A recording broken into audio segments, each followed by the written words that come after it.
Kamusta mga tol? Big lineup ng Rockets versus small ball ng Warriors. Sino man nanalo sa ganyan? Malaki versus maliit. Sino man nanalo dyan? Rockets versus Warriors player preview. Abay, tirahin na natin yan. Pero bago yan, at tiyara muna tayo. Focus lang sa goal. Okay game, quick recap muna tayo ng roster ng dalawang teams. Sa Warriors, yung starting 5 nila kadalasan si best shooter sometimes, si Podjema, si Jimmy Santos, si Moody, tsaka si Doraemon. Small ball talaga no? 6'2", 6'4", 6'5", 6'6", 6'7". Konti na lang kung sino sana straight Tapos yung mga pamalit naman nila, si Quinton Post OP, si Peyton, si Tropang Hid, si Looney Tunes, si Gideon Santos, o kaya si Jonathan Suminga. Ayun naman pala, meron naman pala medyo matatangkad no? Gusto pa sa lineup, pang Mosquito Division nilalagay sa first 5 Tapos sa Rockets naman, yung kadalasan starting 5 nila ngayon, si Van Vliet, si Jalen Green-Minded, si Bayabas, si Amen Thompson, tsaka sila Sengun. Tapos yung mga pamalit naman nila, Jabari Smith Jr., si Aquaman, si Tari Eason, at si Aaron Holiday Triple Pay. Now, ito yung una nyo dapat makita mga tol. Ito yung pinagsasabay ng Rockets, sina Sengun tsaka si Aquaman sa loob. Parehong rumi-rebound pa yan tak-tak. Medyo mabigat talaga yan para sa Warriors mga tol. Kasi kahit nandyan pa si Quinton Post Office sa loob, diba? Paano ngayon yung isang malaki? Dalawa yun Kaya double din sila kagad, kinik-out, kita ang bakal, portrait, tungkab. Pero yung advantage sa rebound, so totas kayo dyan.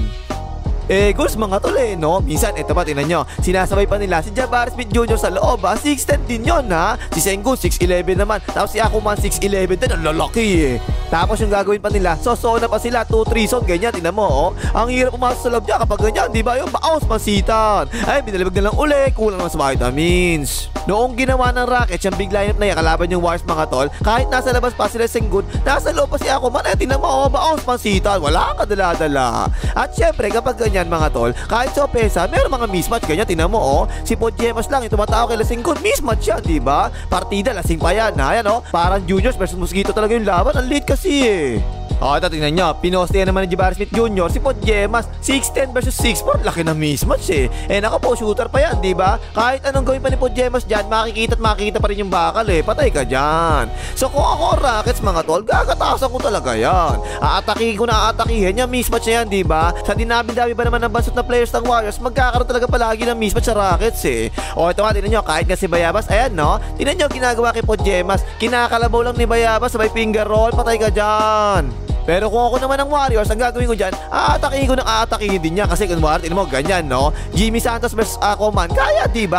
Kaya Jimmy Santos yan. O yan nga, tinan mo, kumalog nga lang. At kaya sumusunan talaga yung Rockets kapag ganyan, yung malalaki sila sa loob, para makaiwas talaga sila sa mga ganung isolation. Pero syempre, kapag nakasona ka, isang weakness niyan, diba? Outside shooting. Ayan, Jimmy Santos, patay ka dyan. NBA na to, mga tuloy, dapat basic na yan, ganyan sa NBA players Kayang-kaya na dapat nilang basagin yung zona. Ayan, tinira na portrait. Ako po, tabingi naman. Kung hindi nyo pa alam, ganyan lang kasimple Ipasa mo doon sa may butas ng zona, dyan sa gitna sa may free throw yan ang weakness ng 2-3 zone. Ayan, nalito na nga yung depensa, kinikot, portrait, patay ka dyan. So malamang makita natin ganyan zona ng Rockets mga tol At yung mga atake ng Warriors sa zona ng Rockets. Hoy, like mo, asan na? Warriors yan ang daming likes yung Lakers na video kahapon. Sige ka, mag-like ka na. Now, ito kung offense naman ng Rockets yung pag-uusapan natin, unang-unang dapat nilang atakihin dyan, syempre, yung wala kakwenta-kwenta depensa ni Chicken Curry, diba? Tingnan nyo tuloy depensa ng Warriors, tingnan nyo si Podjemas, ang layo ni Podjemas kay Bayabas, kasi ganyan, kayang-kayang iwanan si Chicken Curry, lume-up, wala, pero andyan naman yung laseng, offensive rebound, tsaka naputback pa nga. Pa-screenin nyo palagi kung sino yung binabantayan yan, para atakihin siya ng atakihin palagi, diba? May iwanan nyo palagi yan, wala kwenta depensa yung hype na yan, takot pa makapaw yan, para di kagad siya mapall trouble.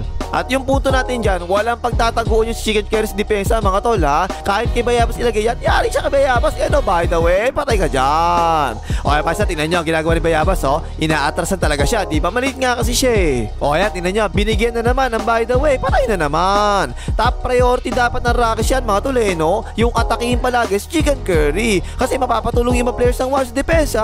Ayan, magkakabentahan sila kapag ganun. Pwede nila palagi atakihin yung mga close-out ng Warriors Now sa kabila naman mga tol, paano naman nila didepensahan ngayon si Chicken Curry? Ang ginagawa ng Rockets ganito mga tol, yung para sa Lakers kahapon, mag-switch kagad sila para at least kahit pa paano meron makakapag-contest, diba? Yan, portrait, tungkab na nga. Kaso ang problema naman dyan mga tol, magaling niya si Chicken Curry Magaling siyang mas sa mga ganyan depensa. Yan nice pass open tuloy yan, dak-dak. At yung Warriors, sanay talaga sila sa ganyan, diba? Na kapag yung depensa tumuon pareho kay Chicken Curry, na ipapasa palagi niya sa roller, magaling talaga sa ganyan yung Warriors. Ayan, kikot sa corner, open niya, portrait, patay ka dyan. O kaya pa, tinan yung depensa mga tol, nakapokus pareho kay Chicken Curry. At ayun, naipasa na nga kay Peyton, nalit ng konti yung tulong, tuloy-tuloy, reverse. So kung gagawin ng Rockets yung ganyan depensa mga tol, ibig sabihin lang nun, mas gusto nilang iba yung tumira kaysa kay Chicken Curry ha. Tulad yan, tropang hid, open niya, portrait, tungkap naman. Kasi mga tol, ang problema dyan ha, kapag hindi ginawa ng Rockets yung ganyan depensa, yung ganun madikit yung depensa kay Chicken Curry, ganyan no, ganito ang posibleng mangyari, titira ka kagad yan portre, patay ka dyan. Hindi pwede yung ganyan mga tol, as in, hindi pwede yung ganyan. Huwag kayo mag-drop coverage kay Chicken Curry ha, kasi yan, once na makita niya na kahit konti lang yung bakal, titiraan talaga kayo kagad yan, portre, patay na naman. Nagagets nyo ba yun mga tol ha? Kaya mas okay talaga yung depensa kanina, diba? Tulad yan, tinan mo pagkapasa, switch ka agad, diba? Para makapag-contest man lang. Ayan, nice defense na kaya pero counted pa raw, hanip ko na tol. Pero actually mga tol, hindi lang kay Chicken Curry no? Kahit sino sa Warriors pwede talaga Kapag nakita nyo tumatambay sa ilalim sila singgo, ang gawin mo para saan nyo na kaagad. Kasi kung meron mang buta sa malakas na depensa ng Rockets, yan na talaga yun for sure Yan drop coverage, yung mga sentro nila mahina kasi yan. Basic naman sa NBA yung ganyan, diba? Kailangan mo lang makita, ay naka-drop coverage yung sentro Alam mo na dapat ang gagawin, atakihin mo na kaagad dapat yung drop coverage na yun. Actually mga tol, may isa pang ginawa ang Rockets nung huling laro nila Ito tingnan mo pinapaasawa nila kay Amen Thompson, Chicken Curry. Kulang na lang anakan, inaasawa talaga And agaw na nga na-save pa nga, nice. Nasa tingin ko, yan talaga mga tol no? Yan talaga yung unang-unang gagawin ng Rockets sa depensa. Kahit sa first quarter pa lang, ganyan na kaagad, papaasawa na kaagad yan. Si Amen Thompson yung aasawa palagi kay Chicken Curry portrait, yung sa atin sila talaga shooter Siguro kahit si Van Vliet yung mapatoko sa ganyan, tingin ko okay lang din naman no? Pero mas okay talaga para sa akin si Amen Thompson yung aasawa kay Chicken Curry. Kasi matangkad, mabilis, bata pa. Parang siya pa yung best perimeter defender ng Rockets ngayon no? Di siya na talaga, walang duda talaga, diba? Ikaw na. Now yan talaga yung isang malakas na panlaban ng Rockets series to mga tol yung depensa nila. Noong regular season mga tol pang-5 sila sa defensive rating sa buong NBA. At nung huling laban nila mga tol, 3 points lang As in, 3 points lang ang nagawa ni Chicken Curry laban sa Rockets. 3 points lang 3 lang, 3 points lang 1, 2, 3 points lang. Nakakahiya naman yun. Best shooter to, tapos 3 points lang. 1 out of 10 sa field goals, 1 out of 8 sa 3 points at 4 na turnovers pa, hayop. Now syempre, kung hindi makakagawa si Chicken Curry dahil sa depensa ng Rockets, diba? Dapat talaga gumawa yung tagapagligtas ng Warriors. Ito si bully Jimmy Santos, kaya nga siya kinuha ng Warriors kasi sometimes na talaga shooter yung isa, diba? So kapag hindi makagawa yung sometimes ng shooter, dapat merong ibang bubuhat sa mga nagpapabuhat. At playoffs na to mga tol, kilala nyo naman si Jimmy Santos, diba? Kapag playoffs, nagtatransform talaga yan, nagiging si bully yan Pero maraming players ng Rockets na matatangkad na pwede nilang ipang depensa kay Jimmy Santos. At yung Warriors mga tol, malamang si Bayabas yung tao dyan no? Total, small ball naman yung Warriors palagi At kung ganun yung gawin ng Rockets, tignan na lang siguro natin kung sino ang unang iiyak sa kanilang dalawa. Now, sinabi ko nga kanina, diba? Pang-5 sa defensive rating ng Rockets sa buong NBA. At dahil sa depensa nila na yan, mga tol, nakakapag-produce palagi sila ng maraming fast break points. At yan yung isang kailangang agapan naman ng Warriors, mga tol.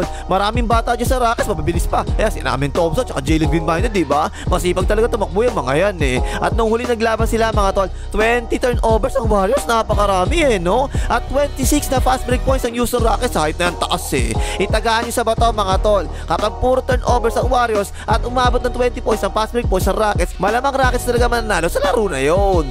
At tapos maraming 3-pointers yung Warriors, diba? Syempre naman, yun talaga yung armas nila Tumira ng napakaraming 3 points. Chicken Curry, 39.7% sa 3 points. Si Podjemos naman, 37.2% naman. Jimmy Santos, 27.9% lang Si Moody naman, 37.4%. Si Doraemon, 32.5%. Si Quintet Post Office, mataas, 40.8%.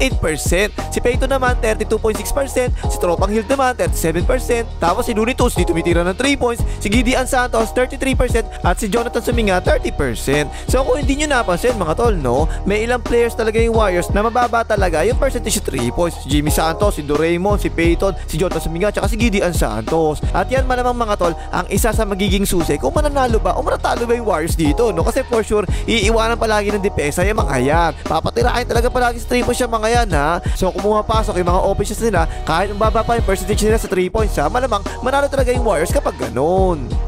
At yung depensa ng Warriors mga tol, walang no choice no, kundi ganito kukulik sila palagi sa loob. Kumpulan palagi sa loob yung mga yan ha. Basta meron pumasok sa loob, mangyayari niya parang lang kami na nakakita ng asukal. Matagal na nila ginagawa yung ganyan depensa mga tol ha. So syempre, importante rin dito yung 3-point shooting din ng Rockets. Kung titignan naman natin yung shots ng Rockets sa 3 points ha, si Van Vliet 34.5%, si Jalen Green-Minded 36.7%, si Beyabas naman 39.7%, si Amen Thompson 27.5% lang, sila Sengun 23.3% lang. Tapos yung mga pamalit nila, si Jabari Smith Jr. 35.4%, si Aquaman dito bitira ng 3 points, si Tari Eason 34.2% at si Aaron Holiday Triple Play 39.8%. So mas maraming players yung Rockets na mababa talaga yung percentage sa 3 points, diba? Pero kasi hindi naman talaga yung style ng Rockets Hindi 3-point shooting yung strength nila. Mas kailangan nila gamitin yung advantage nila palagi sa loob kaysa tumira sila sa labas kasi malalaki naman yung Rockets, maliliit yung Warriors So yun mga tol no, labanan talaga to ng malalaki tsaka naman liliit. Kung ako tatanungin, mas maganda talaga yung balanse ng roster ng Rockets kaysa sa Warriors. Kasi yung Warriors talaga, alam nyo naman diba, puro 3 points talaga kadalasan tsaka maliliit talaga sila. Except na lang kung ipasok na si Quintet Post Office tsaka si Looney Tunes, yun medyo lalaki sila ng konti diba. Pero mas malalaki pa rin yung Rockets kaysa sa kanila. At yung tingin ko mangyayari sa laban na to mga tol, magdedepende siguro to kung makakadepensa ba yung Rockets o mananaig ang 3-point shooting ng Warriors. At ang hula ko rito mga tol kung siguro yung Warriors makakashoot sila mga 20 na 3 points malamang manalo ang Warriors sa laro na yon. Kung 19 na 3 points naman pababa, malamang matalo yung Warriors dun no. Tsaka siguro kung yung best shooter sometimes 10 points na pababa, for sure talo talaga yung Warriors kapag ganun. At kung yung buong series naman, yung pag-uusapan natin, tingin ko talaga mga tol, lamang talaga yung Rockets dito kasi ang bigat talaga ng big lineup nila no. Parang malabong madepensa ng Warriors yung ganun kalalaki Kasi hindi naman pwede sumabay ng big lineup din yung Warriors, diba? Masisira naman yung offense nila kapag ginawa nila yung ganun. So sugal na talaga to para sa Warriors So ang tingin ko mananalo sa series na to mga tol, 4-2 Rockets to. O yun na Pangimagas, maglagay mga hitter ng Warriors.